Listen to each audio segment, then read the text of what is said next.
Welcome in Wednesday night. Actually, for all intents and purposes, it's like Thursday night, but the 49ers play on Saturday and not on Sunday. So let's do this again. Let's set up another big show. We had over 1,000 concurrent viewers in back-to-back shows. We'll try to make it a three-peat tonight. I see our first 11 have already hopped on, so let's have some fun here on Wednesday night. I'm back from the 49ers facility where we saw the wettest practice of the year. It was pouring during the whole practice today.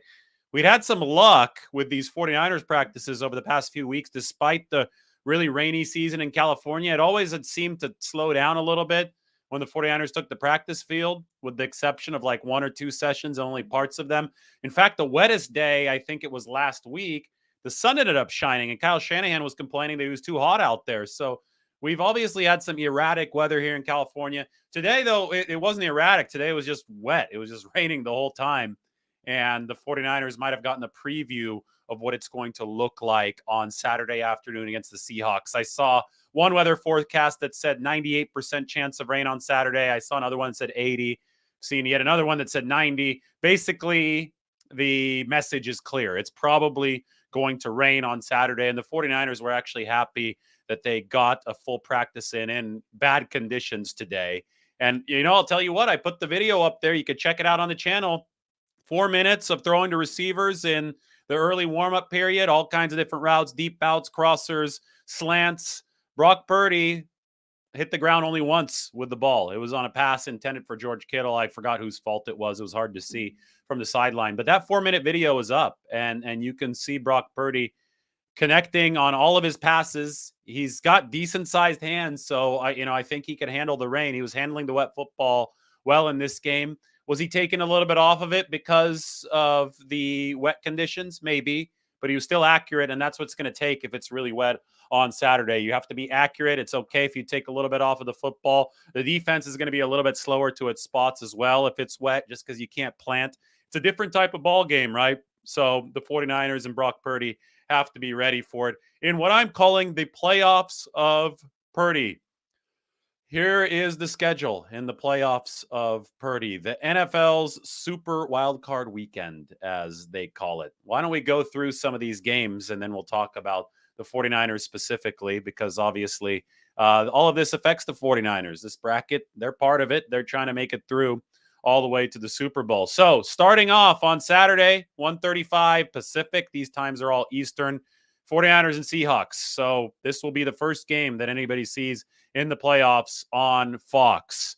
Later on Saturday, I think that many of you are expecting a 49ers win. Vegas is certainly expecting a 49ers win. They're favored by about 10 points. So for that game, fresh off of the win at 5:15 p.m. Pacific, is going to be the Chargers at Jacksonville. Herbert against Trevor Lawrence. That should be fun. We got a couple quarterbacks who can play a little bit in that later game. It's going to be on NBC. That's on the AFC side. Then Sunday has the triple header. Sunday should be a whole lot of fun. Miami and Buffalo to start off the morning game, 10:05 a.m. That's going to be on CBS.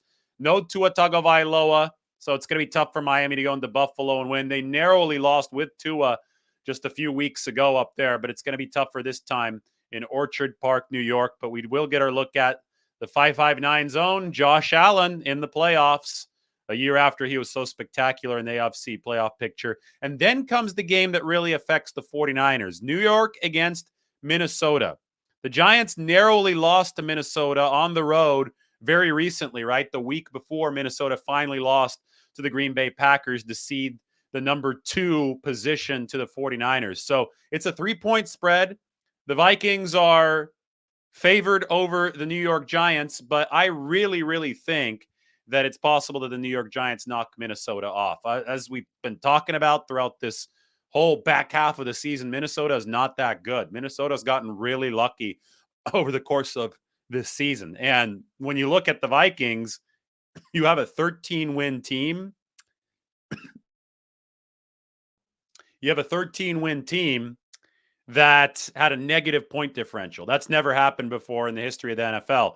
So what are the implications here for the 49ers, assuming the 49ers win? Well, assuming the 49ers are able to move on past the Seahawks, as the number 2 seed, they will face the highest remaining seed because the number 1 seed, the Eagles, who have a bye this week, will face the lowest remaining NFC seed. So it's 3 Minnesota against 6 New York.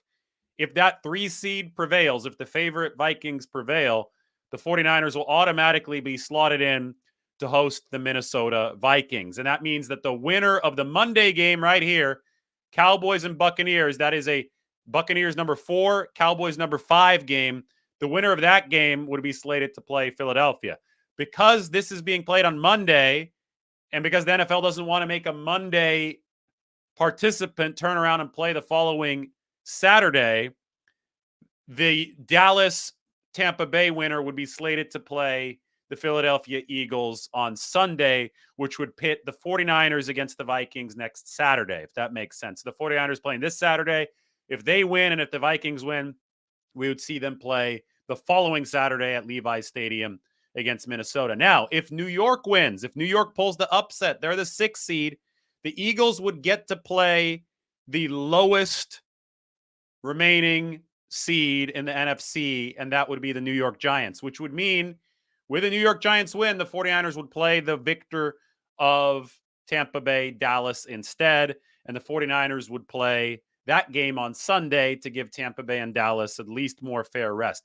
Either way, the 49ers win with scheduling because they play Saturday, and the team that they play the next week, which will be either Minnesota, Dallas, or Tampa Bay, will be on shorter rest than the 49ers. We just don't know if it's going to be Saturday or Sunday the following week. But first things first, the 49ers must take care of the Seahawks. And then finally on Sunday to end the triple header, we get the Baltimore-Cincinnati game. That's also going to be on NBC at 5:15 p.m. And then the Monday night game, Joe Buck, Troy Aikman, going to call a playoff contest for ESPN for the first time.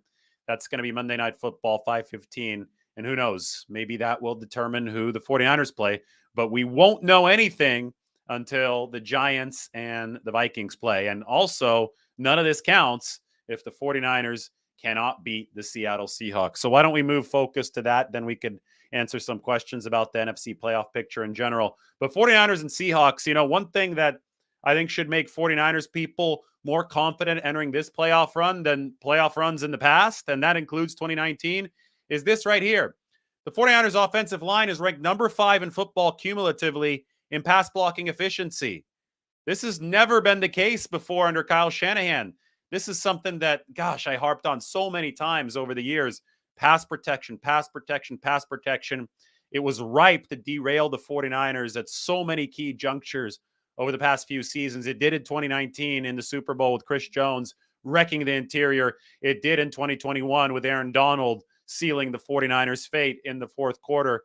Well, the 49ers have finally addressed the pass protection issue in what looks to be a satisfactory way. Now, we'll find out if it was truly enough during the course of these playoffs. But if you look at the metrics and you consider the fact that Mike McGlinchey is an above-average pass blocker, he's improved coming off his injury. You consider the fact that the 49ers have upgraded at right guard when you're rotating Daniel Brunskill and Spencer Burford over what they had there in the past, Mike Person in 2019.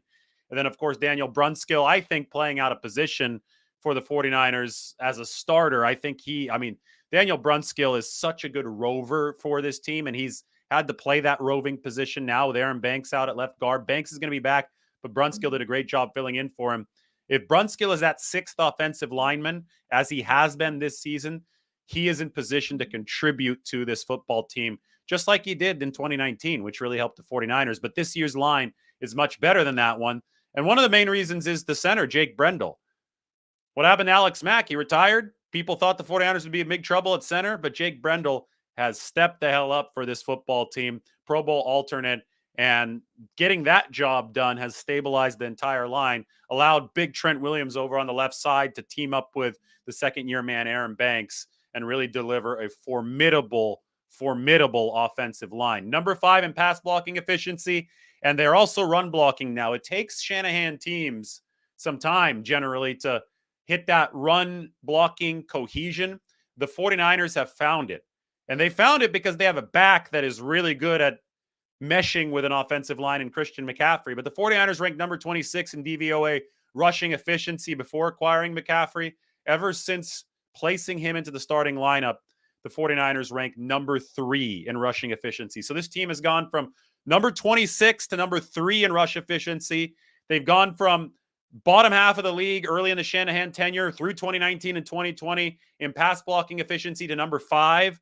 This is one of the better offensive lines in football in both facets of the game now, and I cannot underscore how important that is entering the playoffs. The 49ers against the Seahawks this year in week 2 and week 15, if you combine both games, the 49ers racked up 45 pressures against Geno Smith, and the Seahawks only racked up 11 pressures against 49ers quarterbacks. And fun fact, Seattle was the only team in NFL to face all 3 49ers QBs this year. They faced Trey Lance, they faced Jimmy Garoppolo, and they faced Brock Purdy. But that pressure discrepancy tells you all you need to know about this 49ers-Seahawks matchup and what the 49ers need to do to win a third time. 45 pressures in 2 games. That means that the 49ers defensive line overwhelmed Seattle's O-line, and only 11 pressures going the other way. That means the 49ers O-line protected against Seattle's D-line. If you win the pressure matchup like that, if that tally is 45 to 11 in your favor over 2 games, you have just spanked a division rival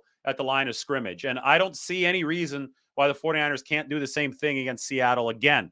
Geno Smith has tried to go quick release for the Seahawks. Let me find something here for you to take a look at the QB stats of the first 2 games of the 49ers against the Seahawks this year. Geno Smith tried to make some adjustments in the second matchup. The problem is he had already used up most of the adjustments in the first one, and it didn't work against the 49ers. All right, here we go. This is quarterback efficiency throughout both games. Top half of this is matchup number 1. Bottom half of this is matchup number 2. So you got Garoppolo, Lance in matchup number 1, and then Geno Smith, and you have Purdy and Geno Smith at the bottom of the second game. We're just focusing on Geno Smith here because I want to talk about how the Seahawks have tried and failed to manage the 49ers pass rush. This is expected points added per play. This is efficiency. Purple means below average. The further along the bar here you are, the more in the green you are, the higher percentile you are in efficiency. So Smith in the first game, negative 0.2 expected points per play, was not efficient over 36 dropbacks. The second game, 51 dropbacks, and he was not efficient again. Negative 0.1 and negative 0.2. So Geno Smith was an inefficient quarterback twice against the 49ers. And what's interesting to me is this column right here, ADOT, average depth of target. This is showing us how far on average Geno Smith's passes traveled downfield. And 5.6 yards average depth of target in the first game.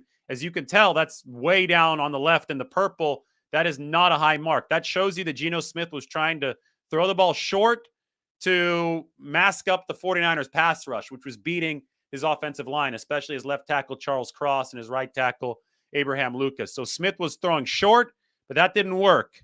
The short throws did not allow Seattle to generate an efficient performance. So second matchup between the two teams. Fast forward from week 2 to week 15. Geno Smith, 4.8 yards average depth of target. He's throwing even shorter, and it still doesn't work. QBR in week 2, 24.7 is terrible for Geno Smith. QBR in week 15, 31.1, also terrible for Geno Smith. So what we have here is consistency across both performances. The 49ers were just better than Seattle up front. That D-line overwhelmed the Seahawks O-line, and Geno Smith was just throwing for his life. Short throws for his life both times, and they didn't work. And one of the main reasons they didn't work is because the 49ers have stud linebackers who patrol that field with speed, with viciousness, and they're able to deliver the hurt, and they're able to cut off first down lanes. And I think everybody still remembers Dre Greenlaw and the hit on Travis Homer that really put the 49ers into full command of the Week 15 game in which they clinched the NFC West. So to me, this matchup is one that heavily favors the 49ers up front, heavily favors the 49ers in the second level. And then what you have to worry about is the battle against Seattle's receivers. The Ward squared battle. By that, I mean Charvarius Ward and Jimmy Ward against DK Metcalf and Tyler Lockett.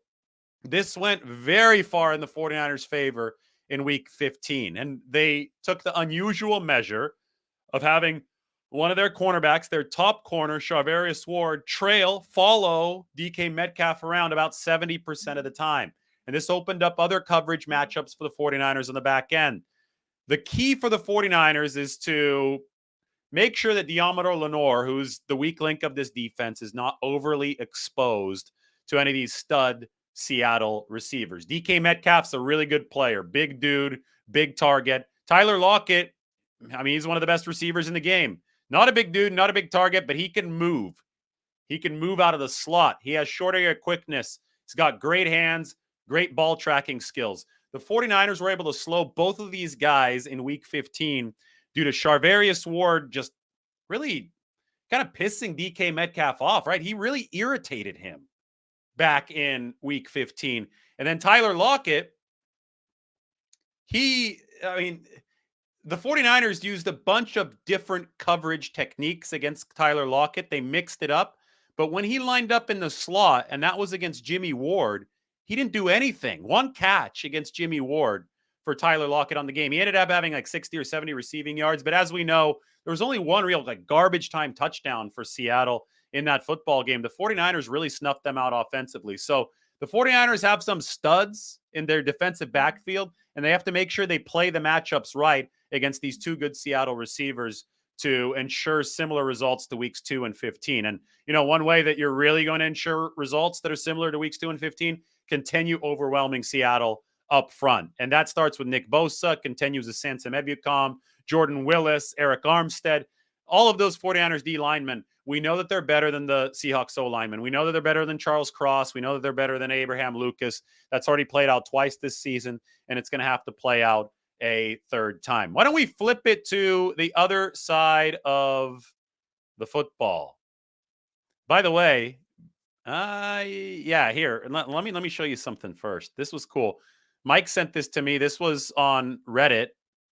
We're going to go big picture. These are EPA logos through the entire season, from week 1 to the entire season. So remember, you want to be as far to the right and as far up as possible. Further to the right means that your offense is better. Further up along the y-axis means your defense is better. So you can see my cursor. You ultimately want to end up right here. So the 49ers starting in week 1, after week 1, we're right here. Terrible offensive performance against the Bears, mediocre defensive performance, right? They're over on the left side. So keep your eyes on the 49ers logo as we play it through the season. Here it goes. It's moving to the right. Offense getting better. Ooh, there's the Denver game. Offense gets worse. Now the defense is surging, and now the 49ers offense is average. Defense takes a hit in weeks 7 and 8 against Kansas City and Atlanta. And then Christian McCaffrey shows up and starts taking hold. And as that happens, the 49ers generally move further to the right. And, of course, the defense is surging at the same time all the way until the end of the regular season, where the 49ers are at the top. Come on now. Come on, graph. Don't do this to me. Don't do this to me. Refresh. Oh, no. Well, at the end of the season, the 49ers were at the top right corner. I'm refreshing it right now. Give me 1 second. I was yelling at it. Don't do this to me. Not right now. Not on the Instagram Live. All right. Oh, no. This little graph, this moving graph is a very tough customer, but I've almost got it figured out for you. Here we are. After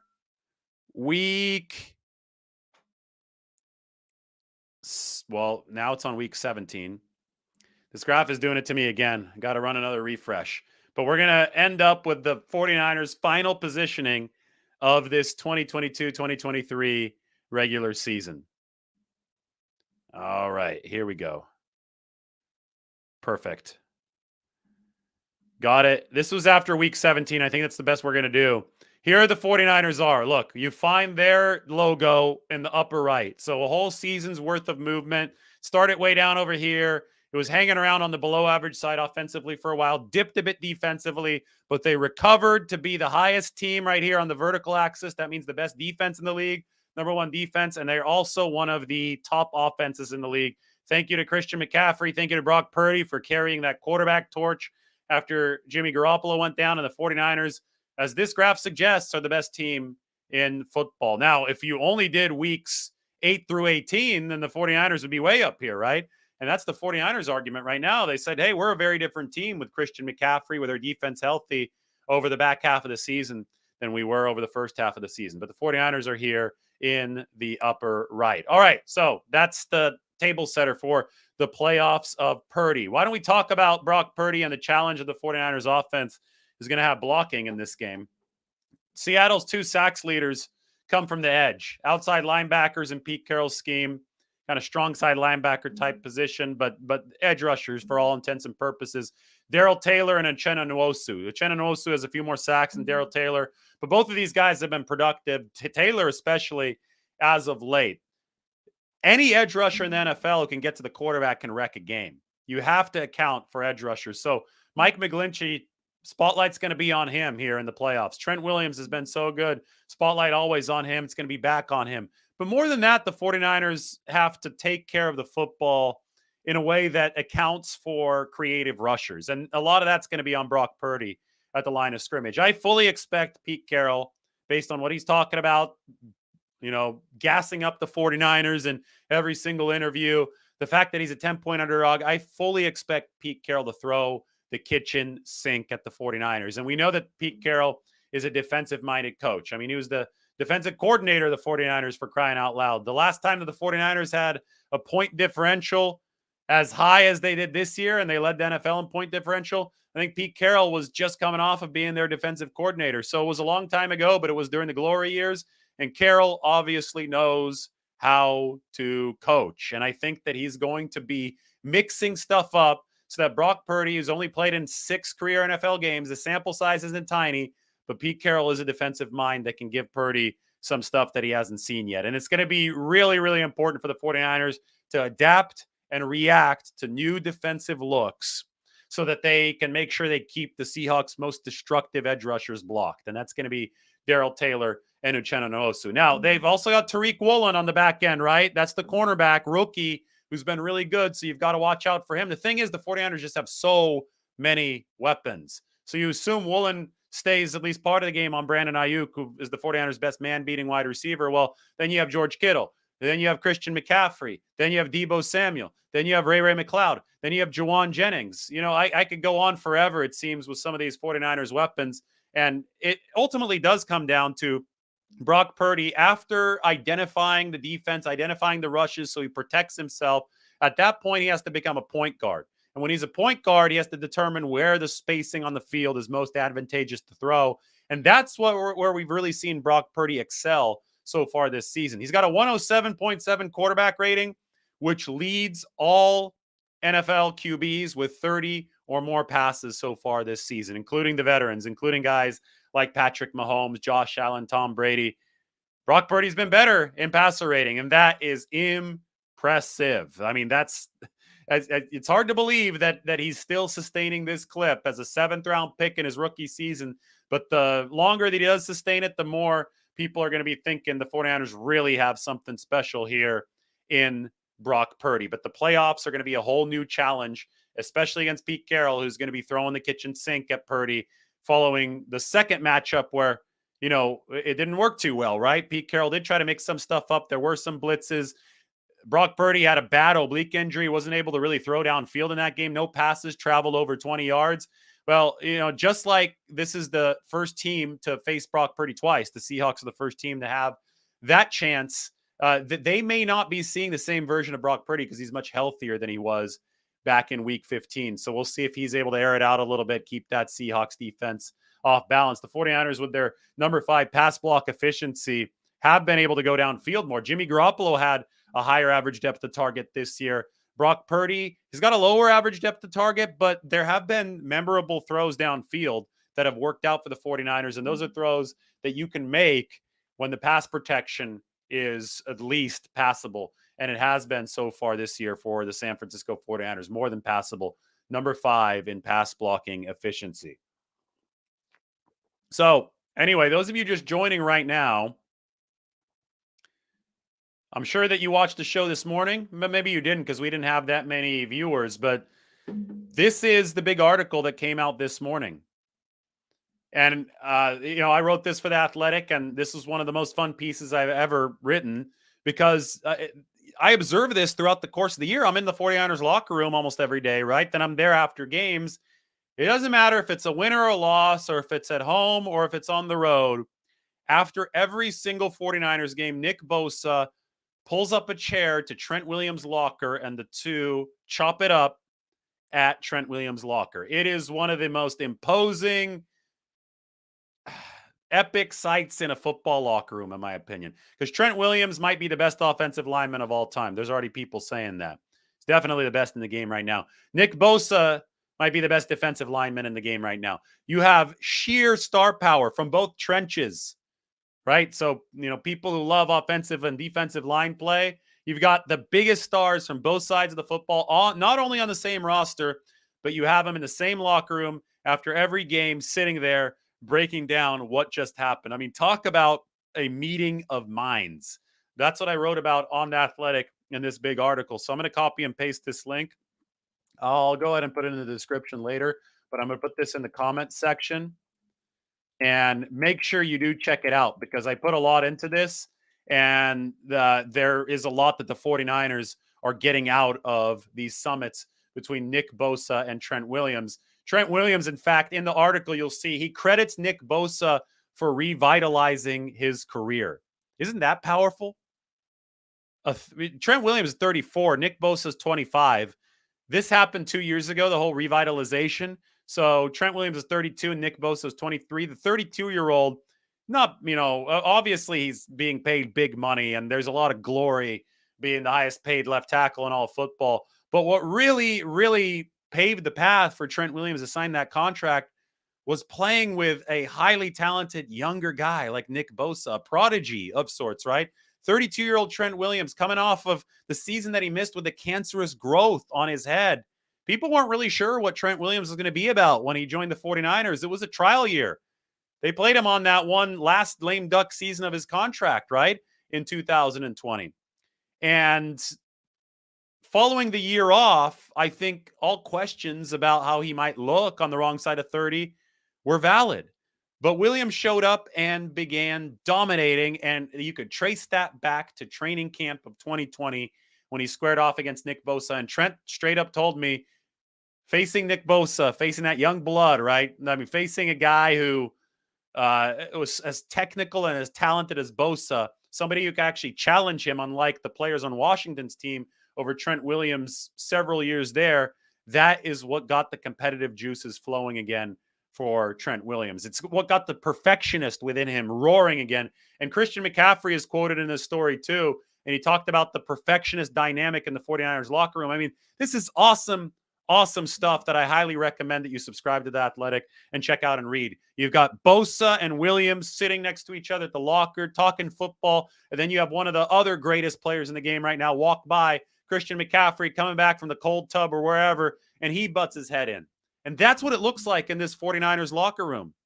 That's the type of camaraderie that you have. Appreciate it now. Appreciate how talented this roster is, A, and B, appreciate how well these guys get along. You all see the walkout videos. Every time the 49ers are on the road, I try to give you a good walkout video, right? Maybe we could pull it up this time. Hold on. Let me find it. I've got my own YouTube up. This is going to be like Inception, YouTube within YouTube. So we're going to find, well, no, maybe I can't find it. It's not on the headline right now. Okay, whatever. I'm not going to look at it right now. You can search for it. It's normally the top video on the page, but right now the live is the top video on the page.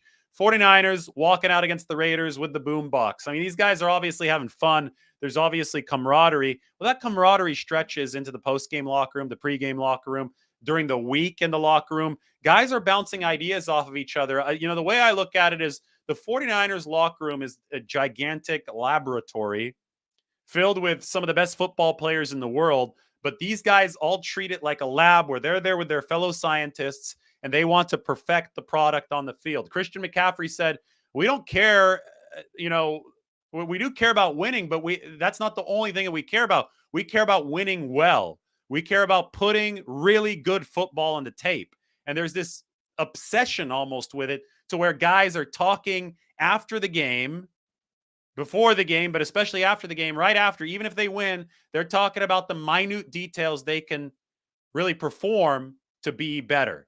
So Mike sent it to me. So I'm going to put this up on the screen. There we go. Thing of beauty. Thing of beauty. Got to enlarge it and show it to all of you. All right, here we go. Here come the 49ers.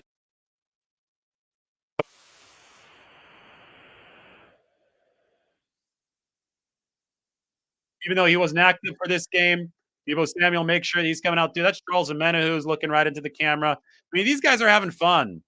The entire team is having fun. It gives you goosebumps when they come out. And I can assure you that the same vibe permeates the post-game locker room. It's not as hyped up, obviously, because it's after the game. It's an unwinding period. This is the winding period. But during the unwinding period, the 49ers also show how close they are as a football team. And there's a reason why they've won 10 straight games. Not easy to win 10 in a row in the NFL. Okay, anyway, so check out that article. I talked about a lot of the stuff that I just did, but in way more detail. Great quotes from players, including George Kittle here as we enter the playoffs of Purdy. By the way, random side note, it's a PSA. Christian McCaffrey, don't tell anybody, tell everybody. Actually, Christian McCaffrey should have been a Pro Bowler. Hard to believe that he wasn't. They picked out the All-Pro team today, selected by other players. Kyle Juszczyk said that it was one of the greatest honors of his career. 49ers have 4 selections.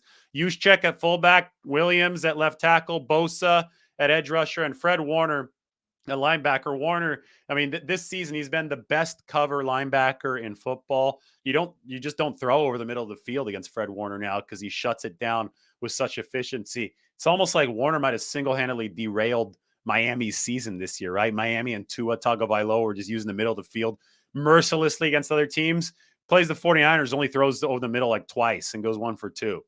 I mean, that was such a, and then Miami has been terrible since then. They squeaked into the playoffs, but they haven't been very good. So, Fred Warner is the reason for that. The ground that he covers, the intelligence that he plays with, amazing stuff from him. While Dre Greenlaw has been a true enforcer at his side, and Greenlaw probably deserves more respect than he has gotten. All right, why don't we move it to a Q&A? I think it's a good time for a Q&A. Right after I say this was another quote from the article, George Kittle and Trent Williams. Football is more fluent to him than English. I mean, Williams watches hundreds of cut-ups on every single rusher that he faces. This guy is a student of the game. He is fluent in the language of football, and his teammates notice, and it's made the 49ers better. All right, back to the playoffs of Purdy, back to the Q&A. Maybe get some water here. Let's grow this show a little bit more. We're at 700, but the goal was to get 1,000, three-peat 1,000 3 straight nights. So still have a little bit of time to try to get that done. I've been on for 33 minutes. Take it right now. Take that link, share it with your friends, get everybody on board. We'll have some fun here. We'll answer some of your questions. As Mike says, post your questions. How is Christian McCaffrey not an All-Pro? Well, the better question is, how is he not a Pro Bowler? Because there's more room on Pro Bowl squads for both AFC and NFC. All-Pro is all of football, and on this Players All-Pro team, you could only select one. Josh Jacobs leading the league in rushing. That's fine. Put him in there. I just think they need to add another player on these award teams. I think they need to add an offensive all-purpose weapon because that's what Christian McCaffrey is. I think that the notion of delineated running backs and wide receivers is an outdated notion. Christian McCaffrey's gone 1,000 before. Only Marshall Faulk and Roger Craig have done that outside of Christian McCaffrey. So the guy's a receiver and he's a running back. And the problem is when you try to pigeonhole these awards into specific positions, you run out of the ability to properly honor a player like Christian McCaffrey, who might be the most valuable player in football this year. He's not going to win it, but I'm saying you look at the 49ers surge before and after Christian McCaffrey, that's, an MVP-like surge. He's developing MVP-like room on the field through the spacing that he creates. The guy is like the Death Star with a tractor beam. The defense just goes in Christian McCaffrey's way. So anyway, I get why he's not all pro because you can only pick one on that team and Josh Jacobs is deserving, but Pro Bowl, the fact that Christian McCaffrey's not on there is indeed a joke. Joe Daniel asks, how many carries do Christian McCaffrey and Elijah Mitchell get in the playoffs? 15 carries, 5 catches for McCaffrey, and 18 carries, 2 catches for Mitchell per game. It'd be a lot of carries, but the 49ers would be winning, I think, if they had that many carries, because then you have Jordan Mason salting the game away, right? You might have a couple carries here and there for Ty Davis Price. So, I think McCaffrey, those could be decent projections for him, but we'll see how the game flows. Hank Brewer, does Janoris Jenkins or Ambry Thomas play in the playoffs to spell Lenore? Ambry Thomas won't play here in the first round in almost all likelihood. He has got an ankle issue, and he hasn't practiced this week. Janoris Jenkins, he would spell Lenore in case there's an injury or if Lenore is really struggling. But I could tell you what, I think the 49ers still really believe in Deommodore Lenore, and I don't think he was half bad in this last game. There's a push-off from A.J. Green on that first play. The more I watched that, the more I'm like, wow, officials didn't call a clear push-off. And then Deommodore Lenore had a nice tackle later in the game on a screen pass. I think he's entering these playoffs with some nice confidence, and that pass rush can really help him out.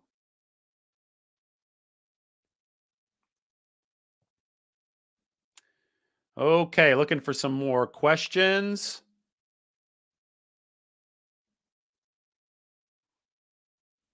Come on, guys, questions. I see a lot of comments, but I need to see questions.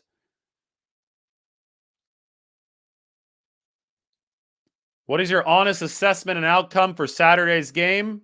I don't give my prediction until tomorrow, but I think you probably tell that I think the 49ers are a lot better than the Seahawks. Johnny, this is a good question. Who's better, Trent Williams at left tackle or Nick Bosa at defensive end? I think it's even. And, the way I know it's even, they go one-on-one at training camp in the offseason, and the 49ers do one-on-ones in groups of 2. So you'll do 2 reps against your counterpart. And obviously, Bosa and Williams are counterparts.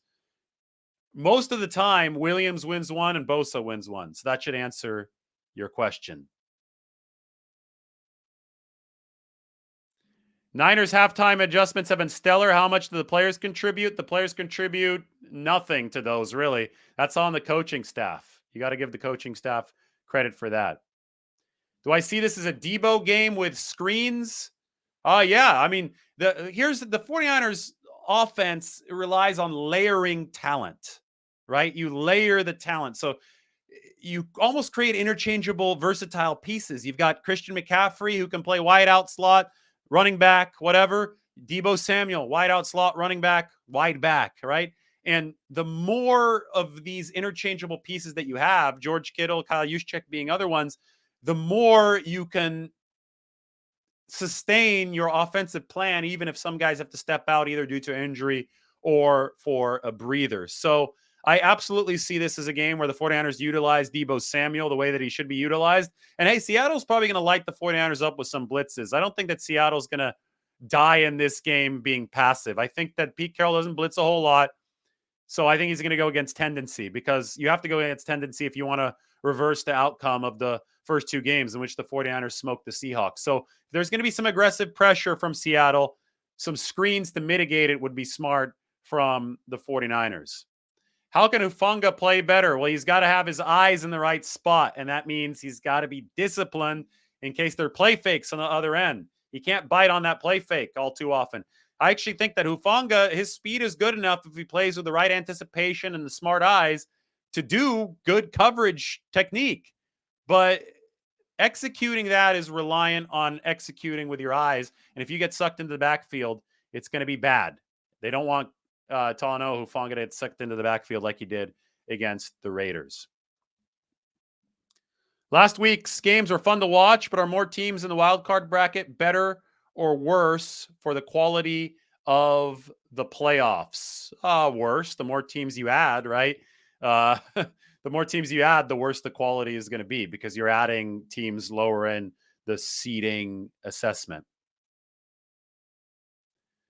My assessment of the rookie Seattle tackles, well, both offensive tackles for Seattle, Charles Cross and Abraham Lucas, have been okay this year. I mean, the team went 9-8. Geno Smith was efficient for most of the year, trailed off there toward the end.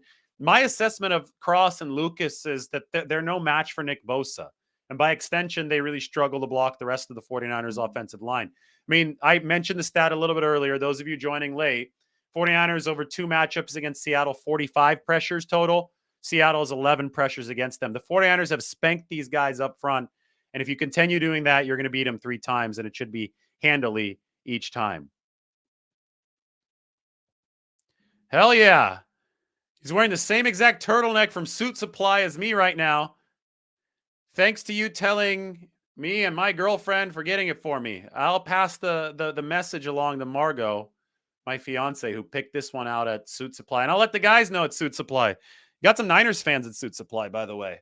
This is over there getting a tuxedo, and I got some of this stuff, some blazers too, that I got over at Suit Supply. So that's awesome. Glad that you have your turtleneck. Hope that it's keeping you warm in this cool and wet weather. Should the defense blitz more? I don't.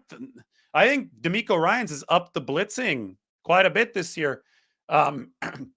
He's blitzed well in the second half, especially. Fred Warner's been a really effective blitzer this year. I don't think that the 49ers need to blitz much more. I don't think their pass rush with the front four is as strong as it was in 2019, which means that the defense, I don't think it's as good as the peak version of 2019, but it's still really good, right? Peak version of 2019, you look at the metrics and they're out of this world. The problem is those guys didn't stay healthy for the whole year, so that defense dipped a bit there toward the end. And obviously in the secondary, a little bit shaky there toward the end. But anyway, I digress. Back to the 49ers pass rush. Now, you don't have Dee Ford, you don't have DeForest Buckner, you don't have DJ Jones, no Ronald Blair. So you're a little bit weaker opposite Bosa up front. But if you pick and choose your blitz spots right, and that means maybe Hufanga, maybe Fred Warner, the guys that are really good at blitzing in from that back seven, you can create some chaos. And I think that the measure of chaos that the 49ers have created is best illustrated by the fact that they led the NFL with 20 interceptions this year.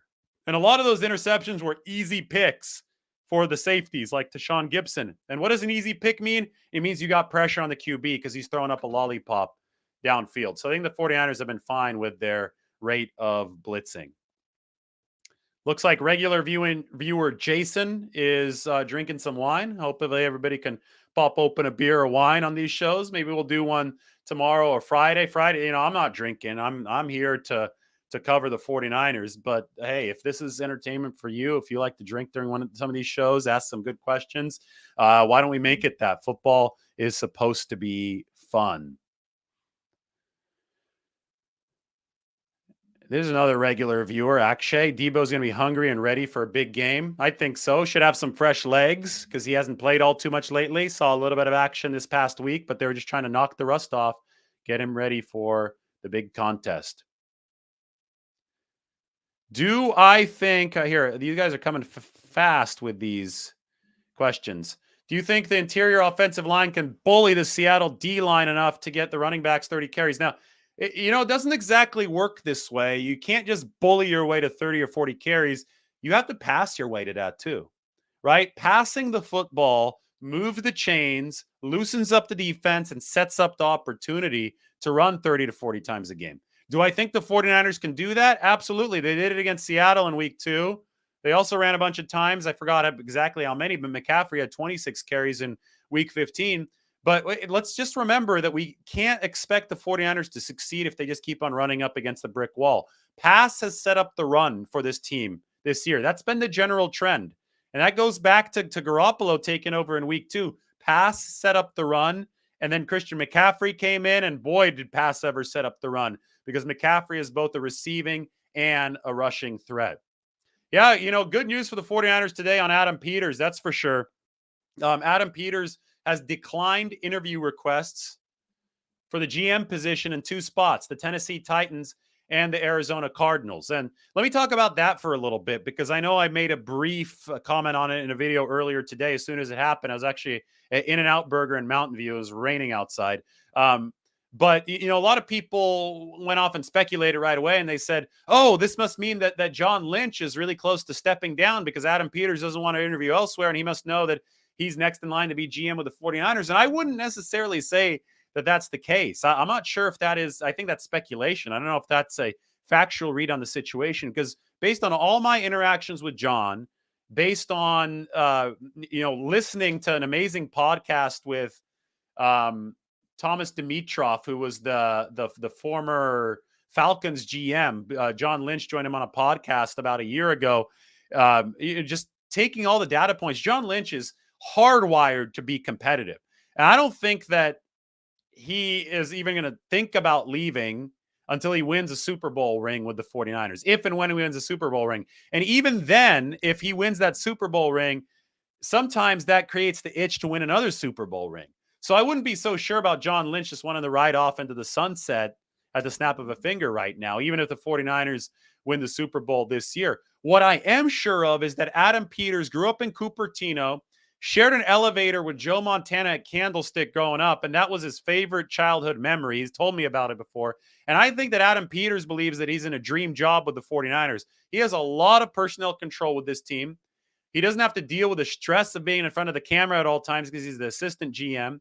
Would he like to be a GM in the future? Absolutely. Would he love to be the GM of his favorite team growing up in the future? Absolutely. But is he, sticking around and not interviewing with other teams because that is, for sure imminent? I don't think so. I don't think John Lynch leaving is for sure imminent just because of how competitive John Lynch is. He's talked so many times about preferring the GM job over a TV job because there's a scoreboard in the GM job. And the proof is in the pudding. Lynch turned down $15 million a year from Amazon before this past season to stick with the 49ers at about $5 or $6 million a year. So he'd rather take the pay cut or less money and be competitive than the other way around. But regardless, Adam Peters staying is a good sign for the 49ers culture. That's for sure. He wants to stick around that 49ers culture. I just wouldn't read all too much further into it.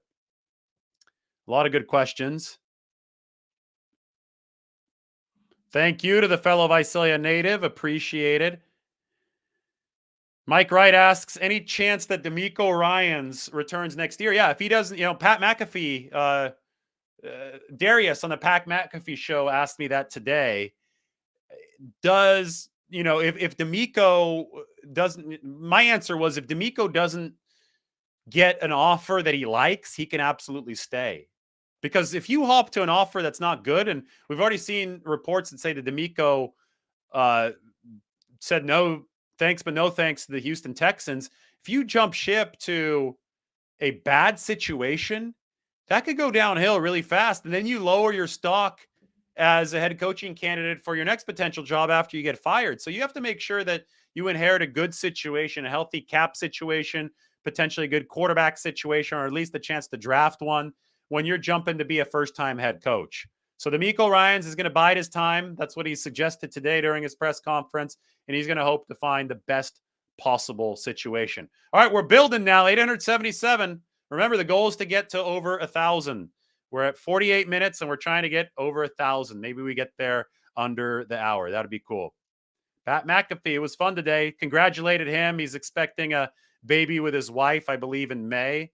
My first time on the show in a couple months today, so it was fun to talk some 49ers and some playoffs. Do I think that Charvarius Ward will stick to DK Metcalf again?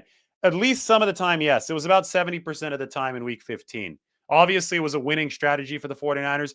Obviously, they're going to have to mix it up. I think Seattle is going to throw out some creative formations. You're going to try to get guys lost in the shuffle. You're going to try to isolate your best receivers against Diamaro Lenore. The 49ers are going to have to be ready to play some chess. They're going to have to be ready to counter adjust to Seattle's adjustments. This is a good question. What's the 49ers' weakness in this game?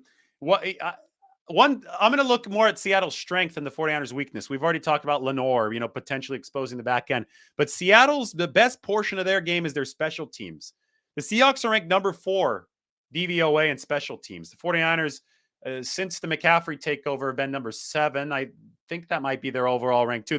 Either way, the 49ers are way better special teams-wise than they were last year under new special teams coordinator Brian Schneider, who ironically lifted Seattle's special teams to prominence over the last decade. But the Seahawks under Pete Carroll can always bite you on special teams. In fact, they beat the 49ers twice last year despite being a worse team because of special teams. You remember the 49ers kickoff return fumbles. You remember the fake punt that Seattle ran against the 49ers. They got ugly last year on special teams, and the Seahawks are a top 5 special teams unit again. So the 49ers must be really, really wary of special teams to make sure that that does not end up the great equalizer in this game. Chris Madsen thinks a rookie quarterback's going to win the Super Bowl. Well, how about this about Brock Purdy? If he wins on Saturday, he will become the first rookie quarterback to win a playoff game since Russell Wilson won a playoff game in 2012. It's been 10 years. That was January 2013. So it's been exactly 10 years since that happened. That was Washington against Seattle. Comeback win for the Seahawks over Washington. And if you remember, it was the game where Trent Williams shoved Richard Sherman in the face after the game. They would later go on to become good friends and good teammates with the 49ers. But on that January 2013 day, Richard Sherman and Trent Williams did not like each other.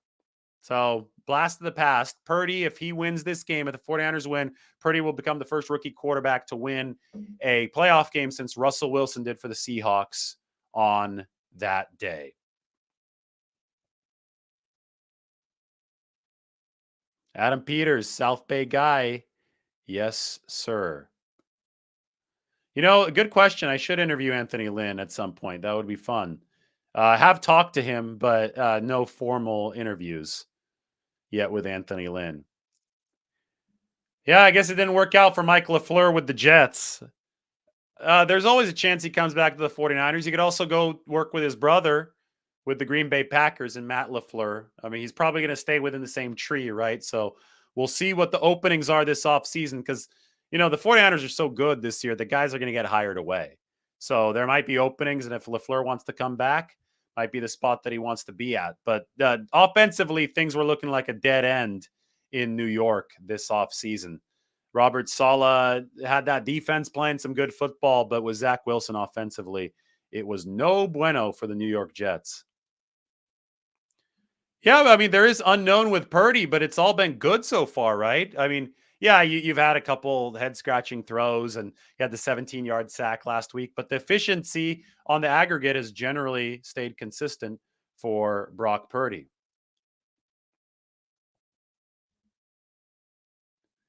I don't think they're going to limit Debo's snap count anymore. I think they're going to try to spread it out amongst offensive weapons.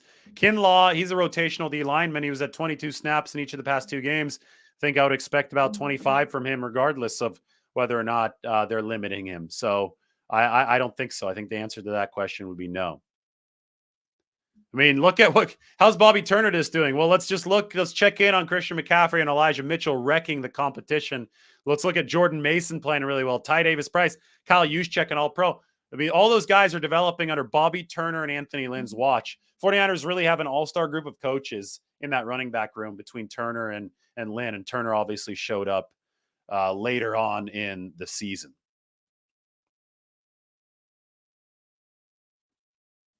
This is cool.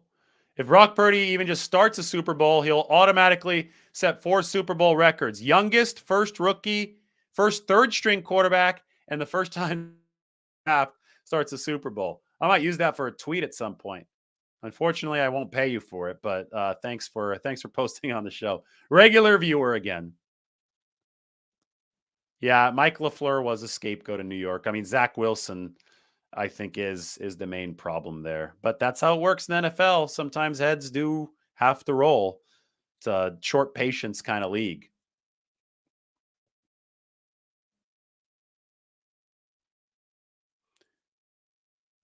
The weather. Which team do you think it favors? I always think that bad weather favors the underdog because the underdog needs a break. The underdog needs some unpredictability. If this game is played on a fast track indoor surface, I don't think the Seahawks have much of a chance at all. They might have a small chance if stuff gets weird, if the ball's turned over, if 49ers get a little, stuck in the slog of the mud at Levi Stadium. So it favors the underdog. That being said, the 49ers are really good at both lines of scrimmage. And if it's a running game, well, I would give them the edge over the Seahawks in that regard. They've been really much better than the Seahawks along the line. 45 pressures versus 11 over those first 2 games. Do I think that the heavy rain will affect Purdy's pass timing? That will force them to rely mostly on short passes to Kittle and McCaffrey runs. Depends on how heavy the rain is. Purdy today only let the ball hit the ground once during the 4-minute throwing window that I saw. So timing maybe a little bit off, right? Maybe you have to take a little off of some of these throws, but both teams are going to have to be playing with the same disadvantage. Mike, just a note, Purdy has bigger hands than Trey Lance. Relevant if it's going to be a wet rain game. Jason, Elijah Mitchell kind of game. Yes, sir.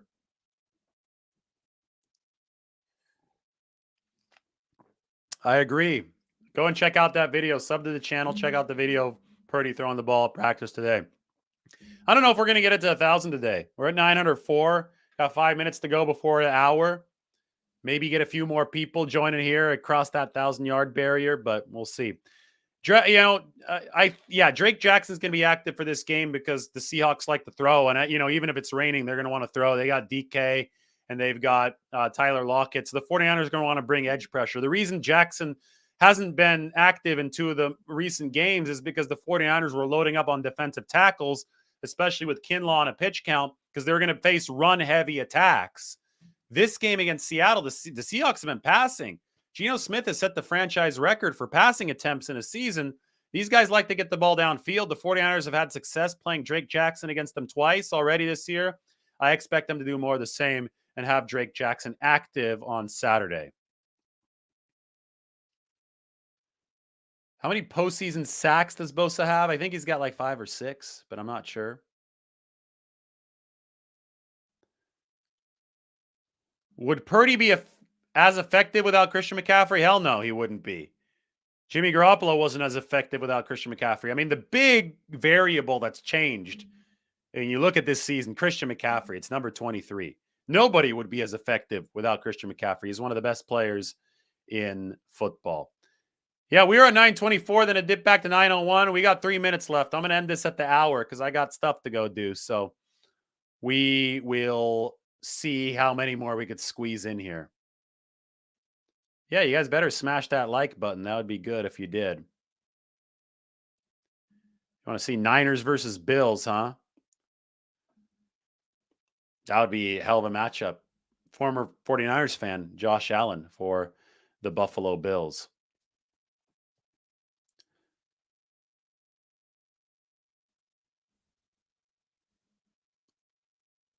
Who's the 49ers' current third-string quarterback? There isn't one. Right now, I mean, Jimmy Garoppolo's hurt, so he's the third QB. But you've got Purdy, Josh Johnson. They cut Jacob Eason, so there isn't a third-string quarterback. You only have 2 QBs up during a game anyway. So if the 49ers had to go to emergency QB, you'd go to Kyle Juszczyk. I think that would be your emergency QB during a game. Mark wants to see the Chiefs again. That'd be crazy. I love how all you guys start chanting juice as soon as they say Juszczyk. It's almost like we're in the stadium. Josh Johnson is number 2 indeed. You know who has the highest quarterback rating in all of football? 30 or more attempts, Brock Purdy. But less than 30 attempts, if we have no minimum on it, the highest quarterback rating in football belongs to Christian McCaffrey, a perfect 158.3. All right, guys, it's only dipping right now. I don't want to get depressed looking at this. We've talked about the playoffs of Purdy today. 49ers and their number 5 pass blocking efficiency should give them wind at their sails entering the postseason. But if they want to continue to protect Purdy well, they're going to have to block Darrell Taylor and Uchenna Nwosu, who have been productive getting after the passer this year. A nice aggressive Seahawks defense coming off the edge. Other side of the ball, the Ward squared battle against DK Metcalf and Lockett. We had Charvarius Ward doing a lot of good stuff when we were watching that game a few weeks ago against DK Metcalf, and I think the 49ers are going to try to implement some of the same. Those of you who have been living under a rock today, here you go. Check out this article about the meetings that Nick Bosa and Trent Williams have at Williams' locker after every single game. It's really insightful stuff from both of these players. Anyway, make sure you like the video, subscribe to the channel, subscribe to The Athletic if you want to take a look at that piece. I'm on Twitter at Lombardi himself. Everybody have a great Wednesday night. It's been fun. Another big show. Didn't quite get to that 1,000 mark, but maybe we will as this moves forward. Everybody take care. I appreciate it. It's been fun. Talk to you on Thursday.